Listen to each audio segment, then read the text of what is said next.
Good morning, lads. You just caught me in my office. I am reading a bit of Dungeons and Dragons material because I am getting ready for my next D&D session, and I thought it'd be a perfect opportunity to talk about why I think playing RPGs will really help you improve your storytelling and screenwriting abilities. 14, vale, no se te han caído los pantalones, tira otra vez este vídeo. And yes, I am going to be wearing my wizard hat for the whole video because I like wizards. Anyway, for those of you that don't know me, my name is Aitor. I am a writer-director. I've made, over 20 short films and 2 feature films. And currently, I'm on my way to my first professional film. And so I'm making these little videos to talk about the process, how it's going and how I'm making it. And today, I was getting ready for my next D&D session. And as I said, I'm wearing a Gandalf the Grey with a polo.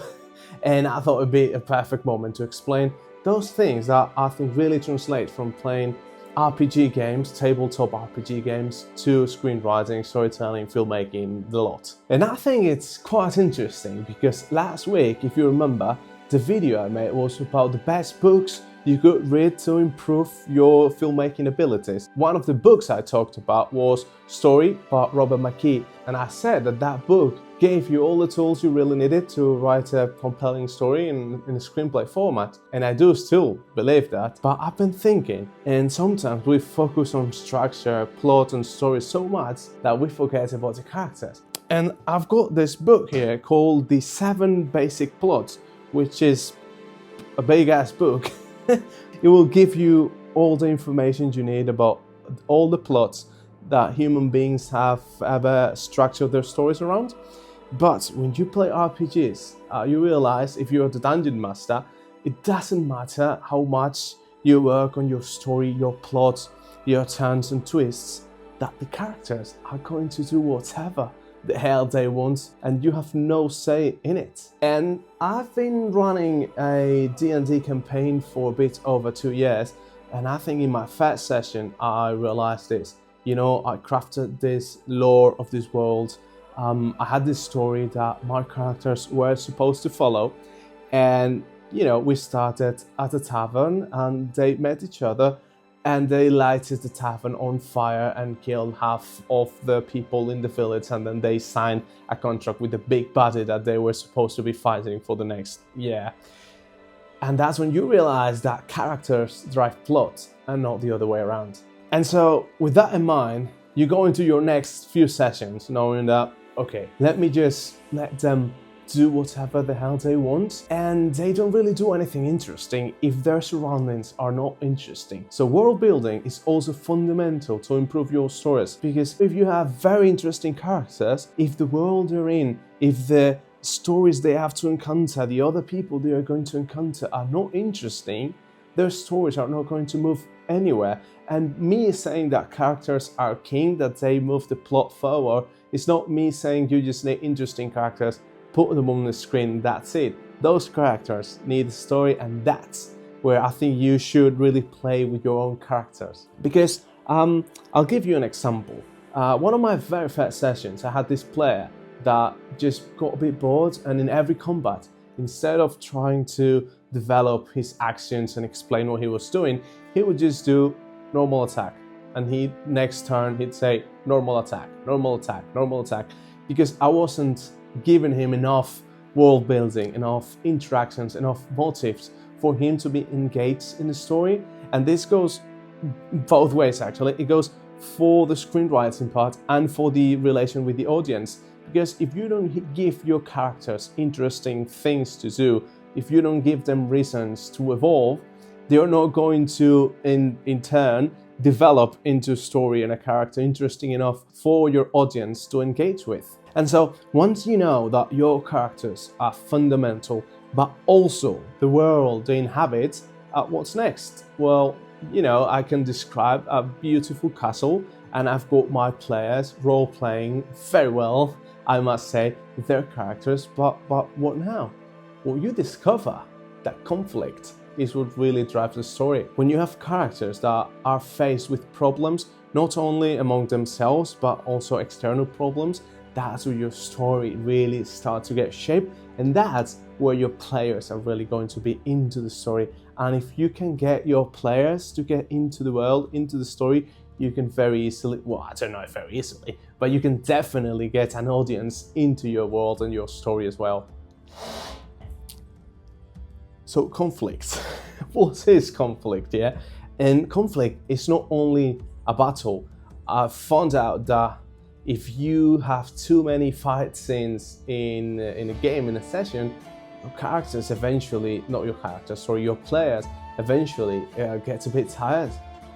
So conflict has to come from other parts, and that leads into conflict for your films. So if your conflict is only relying on fights, action, persecutions, big third act fight moments, well, it's going to lack the emotional connection that the audience is looking for into the story. Because even if we're watching a big budget action movie, we need a personal connection with the characters to feel there's something at stake in those fight scenes.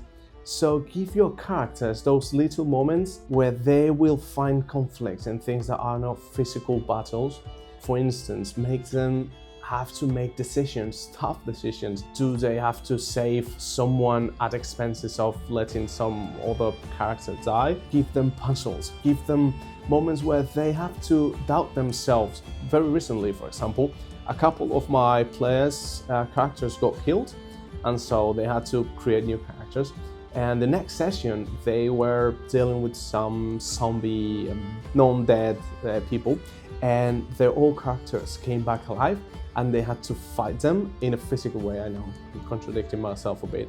But that moment of fighting their own characters gave them a minute to think about the new ones they had created. If some of them felt like they didn't want to hurt the undead, even though the undead were really going to hurt them, but that undead they were fighting was themselves. Those moments of having to make decisions and deal with actions you did in the past, it really gives a strength to the story as well.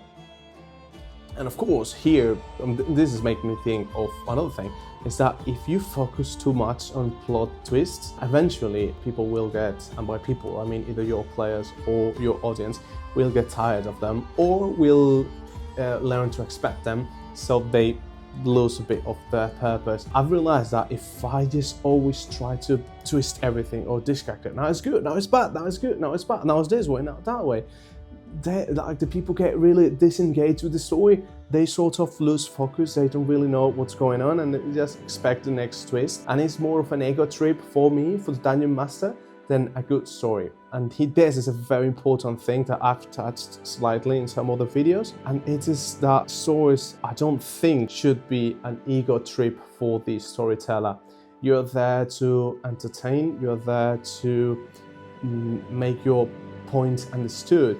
But if you just try to make it about yourself, even though the story you're telling, hopefully, it's a personal thing that you know about, but if everything is about you, your audience and your players are going to lose interest. Of course, I could develop this in terms of a film just being too much about, look at me as a director, how flashy my shots are, but we're talking RPGs. So if I am the master of a story and everything I'm giving my players is encounters with characters I'm constantly playing as a way of displaying my own acting ability, they will get tired of it. If I just let them face problems that are too hard for them, if I do not give them an answer, they start to feel like they do not have a part to play in the story, and it's just me playing with my little toys, and they don't really have a say in the story. Being a dungeon master, it is a bit of a scary task at the beginning. You have to be familiar with this book, Player's Handbook, which is here with all the rules of your selected RPG. You have to be familiar with the monster manual for all the creatures your players are going to encounter. You've got to be familiar with the Dungeon Master, the DM manual as well, to know what you can do, what you can't. But you also need to be familiar with a lot of material to be a storyteller. I love films. Films are my number one interest in the world, but I am also very interested in books, in comic books. I've got loads of comic books here and at my parents' house. I read more books that I should probably do, given that I do not have unlimited time.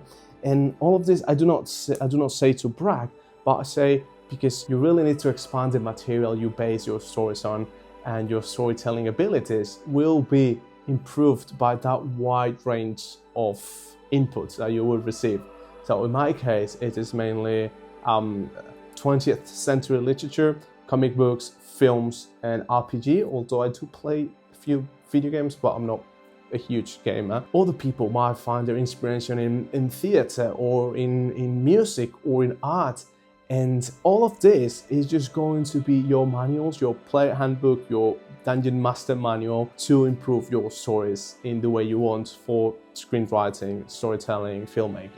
So I wanted to share this few thoughts I had on RPGs. So, as I said, many things go into improving your filmmaking abilities, and not all of them are just knowing how to light a scene or how to talk to an actor, although those are of paramount importance, so don't get me wrong. I just want to share a bit of my thoughts on expanding your worlds of influences and really try to get you into RPGs.